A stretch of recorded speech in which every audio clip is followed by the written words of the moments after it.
Ladies and gentlemen, welcome back to another episode of the Working in Hockey podcast. My name is Nick Bowins, and today I'm joined by a special guest, Ryan Drummond of the London Knights, currently their game day director. Ryan, London's on a good run here in the playoffs. How you doing, man? Yeah, good. Really excited. We got game one of the OHL final tonight, so really excited for what's going on right now with the team, and looking forward to it. You might give a little bit of a biased choice between the two teams here, but I'll say as an unbiased fan that it should be a heck of the series either way. Like these two teams have been the best teams all year, in my opinion, and it's going to be awesome to see them go head to head here, eh? Yeah. I think we're both. I know we were first in our conference. I think they were first in the East. So yeah, it's going to be some awesome hockey, and yeah, I'm really excited for the series. Awesome. Well, let's get right into things here. I mentioned game day director with the London Knights. Tell the people a general overview of your role, what that entails in terms of duties and responsibilities day to day. Yeah, so my job is more so part-time, less full-time. I would say I'm there mostly just on game days. I'll come in occasionally on off days if there's little things I need to do to get ready, but it's pretty much just game days. My job is kind of running the game day, if that's, I guess, how you would say. I basically decide kind of, when we're doing ads and promotions, when we're doing crowd prompts to get the fans involved in the game, all the music we're playing, things like that. So just kind of controlling everything and deciding kind of where I see things fit best and what's going to be, I guess, best for the team and best for our sponsors. Awesome, awesome. I did one of my co-ops in school with the Owen Sound Attack, and did some of those game day responsibilities too. And I think the main takeaway that I had from it was there's so much goes into it that you don't consider when you go as a fan, right? I'm sure you know better than me doing it more there, but like you're sitting there as a fan, somebody comes up, somebody's handing out ice cream coupons, there's a promotion on the other side, there's an in-arena announcement, and you're just kind of digesting it as a fan, but it takes so many people to make that machine work, right? How many people are you interacting with, involved with? How many people kind of on the team or the staff there for the game day presentation and operations? Yeah, so many. Like you said, people don't really realize how many people go into making things happen. I would say the main crew is about four people plus myself. I have Alex Brown, who's the director of marketing game day for the team. He's kind of the one who puts everything together, looks after everything, is really the one in charge. So he kind of tells me, what we're doing. I obviously have a script too, like most other teams do. And then I have kind of three people that work around me. I have Brandon who does the music. I have Logan who does a lot of the camera work, and then I have Janelle who kind of controls the video board and the jumbotron and a lot of the camera shots as well. So that's kind of the main group of people, and then like we have so many others. There's the promo team. There's our in arena announcer. There's other people, on the business staff who might have different requests or things that they need us to get in. So I would say if I had to guess, it's probably around 20, 25 people, but it could be more, it could be less depending on the game. So Yeah, absolutely. No, there, like I said, it takes so many people to make that kind of background presentation come together. And like I say, as a fan, you don't necessarily realize or understand that until you're in the thick of it and understand all the different components to it there. Talk to me a little bit about on a game day. Like you said, that's kind of your main focus, game day, setting everything up, getting prepared. What time are you clocking in, clocking out? What's sort of the overall objective pregame setting things up there? yeah, so on an average game day, I'll wake up in the morning, have breakfast, have a coffee, usually try and head to the gym. Love to work out. And then I'll come home, have lunch, get changed, and I'll head to the rink for hopefully around like 4:30. Sometimes it might be earlier if we have some things going on for pregame and stuff like that, or if we're getting ready for the game. But I would say usually 4 o'clock. I'll get to the rink. Immediately when I get there, I usually grab my script, kind of go over it, just time things out, move things around that I think will work best for each period, as well as pregame. Um, then head down to the media room. I'm super social. I like to talk to everyone. So I'll head down there. I'll have some water, kind of talk to the media and the staff that are at the game, grab a quick bite to eat, and then head upstairs around 5.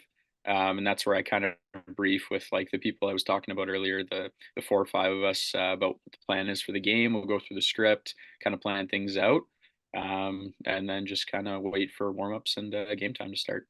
Awesome, awesome. And obviously, for anybody listening, London is one of the biggest franchises in the CHL, let alone the OHL there. It's often referred to like a very professional like feel, right? It's a huge arena. There's so many promotions, advertisements, different components to the arena that you might not see in an own sound like where I worked, where it has, only a couple thousand people on a game night, right? So talk to me Yeah. just a little bit about kind of the magnitude of the promotions, the city, everything that goes on in London. It's such a big scale for the OHL, right?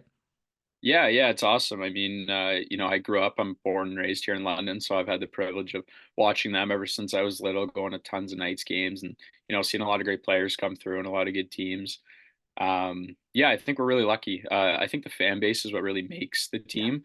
The facilities are great too, obviously. Like Bud Gardens is an awesome place, but I think the fans are what really makes the team and drives the team. Like every game is pretty much sold out. Team store is always packed. It's you can't even move around in there. It's crazy. So yeah, I think we're really lucky, and yeah, I love coming to work every day. It's awesome the people I work with, and like I said, the fans as well. It's awesome. So Yeah, it's such an awesome hockey city, an awesome venue or arena, like you said. For Hockey Collective, I do these random rink reviews, right? Where when I'm just traveling for work, traveling for hockey, I pop into different rinks, film them, and give them a rating. And when I posted Bud Gardens, like so many people were like, "This is an OHL rink. Like this is insane. This looks nicer than some NHL rinks, right?" So yeah. it's an awesome experience, I'm sure, being there. I also saw that you had initially started with the Knights as an intern there. Talk to me about that role, how that came about, and how you kind of transitioned from an internship to a more senior role there. Yeah, so I had just finished university, and it was the summertime, and I was back up visiting some buddies there. And I got a text from my dad, and it was with a link, and it was for internships at the Knights, and he just kind of said like, "Hey, check this out. I think you'd be really interested in it. Maybe something you could do." And I didn't really know at that point what I wanted to do. I had nothing really crazy in mind, so I was like, "Yeah, okay, sounds good." And I ended up forgetting to check it out and missed the deadline for applying, unfortunately. So I was like, oh man, what am I going to do? So I were able to reach out to my boss now, Alex, and just said, hey, I'm super interested in the role or in doing a role with the Knights. Like, is there anything you can do? I know I missed the deadline. And he's like, well, why don't you come down to the Bud and we'll see what we can do. So I went down there, had a good 15, 20 minute conversation with him. And a few hours later, he sent me an email and he actually offered me two positions. One was like more of a paid, um, kind of sort of like just game day one in the store. So just kind of being like a sales person type thing in the Yep. store, helping people through. And then the other one was an unpaid internship under group sales. And I was kind of thinking about the two, and I was like, you know what? I think the unpaid internship would actually be a better opportunity, give me a chance to network a lot more and kind of more so show, my hard work and how much I really love hockey and how dedicated I am to getting a career and in this business. So I actually ended up going with that one and just worked super hard last season. Never said no to anything, was always open to doing whatever they asked me to. And then over this past summer, I got a call and they said, hey, we have an opportunity for you if you want to take it. And I said, absolutely. I'm not going to say no for sure. So yeah, it was good to kind of move up a little bit and do a little bit more and something different too. So see what I like and don't like, but I really like what I'm doing right now. It's awesome. Yeah, that's amazing to hear. And I think you're touching on a lot of key points that I always chime in on in these interviews, like just the power of reaching out, right? Like you said, you missed a deadline. You could have sulked. You could have applied for something else. You could have done whatever, right? Oh, shoot, it's not meant to be. But you took that 30 seconds to reach out to them and look what it's turned into, right? That always pays off. I think the second piece of that, I'm never trying to be the old head saying, oh, you got to do unpaid work. You got to do things for free to get your foot in the door. But I think just the perspective that you had to choose the role that didn't pay you up front, but you realized was going to have better long-term kind of earnings for you overall, or kind of just pay dividends a little bit more in terms of your career progression. I think that speaks a lot of volumes, and oftentimes it is, unfortunately or fortunately, what's needed in the hockey industry. You got to do something to get your foot in the door, and you having a role out of it now is a success story and proves that that's the case, right? Yeah, absolutely. I think, like I said, I think doing the internship I think I was thinking at least like, oh, maybe I could get more responsibilities. There could be different things I could do to show like I really care and I really want to, move up and with the team and in the industry. And I think, yeah, I definitely made the right choice. I just thought that maybe working in the store, I didn't know if I would have as much of an impact. So I think I definitely made the right choice. And I would definitely encourage people like, don't be scared of doing an unpaid internship. I think people a lot of the time are kind of like, oh, well, I think I should get paid, and that's kind of a waste of time. I'm going to spend all this time and get nothing out of it. But I think like you said, like long term and looking down the road, like you're going to be so happy you did it. And I enjoyed it. It didn't feel like work. Like I Yeah. loved coming to the rink. Like it was awesome. So Yeah, absolutely. And like you said, there's still time in the day that you can do different things. You can pick up other things on the side to make some of that money and do things. Like I said, it's never easy doing an unpaid role, but a lot of times that is what's needed to get your foot in the door. And hey, when you're young, it's the time to do it, right? yeah. If you're 40, you got kids, a family, everything, it's going to be harder to take an unpaid internship trying to get your foot in the door, right? So for anybody listening who's in school right now, just coming out of school, I think sometimes bite the bullet on an unpaid role. It'll pay off in the long haul. Talk to me a little bit about what you love about the role there. You've said it a couple times. You really enjoy it. What's the best part or your favorite part of the gig? That's a good question. There's a lot. I think first and foremost, like I said, the people I work with, Yeah. they're awesome. Like not just the people on the game day staff, but the whole business team with the Knights is awesome. Everybody's, super positive and I think I have a good relationship with everyone. Um, but I mean, I love, I guess, the control you have on the game in terms of, making it fun for the fans. Finding different people in the crowd who, have their face painted green and have like we have these two guys who come to all these games. They have like these mohawks that go like, a foot high off their head. It's awesome. So finding people that kind of give the crowd energy is fun, as well as occasionally if you see one of your buddies putting him on after a goal or something like that on the jumbotron is fun. So yeah, I think it's a combination of a couple of things, but I say those are the two. Is just the people I work with, and getting the crowd into the game and giving the team a lot of energy. Yeah, that's awesome. That's awesome. I want to ask what the best piece of advice you gotten in this role is. I'll give you a second to think about it while saying that when I was doing some game day stuff, somebody told me treat every game as if it's everybody in the building's first game. A lot of times it is season ticket holders. A lot of times the people that you see there twice a week, every week. But you got to treat it like it's their first time because you're trying to convince them to come back. You're trying to, like you said, give them an engaging experience overall. So that was something that really stuck with me when I was doing some game day activities. What have you taken away, or what's been your biggest piece of advice? I would say something similar, and it was more so if I was to screw something up.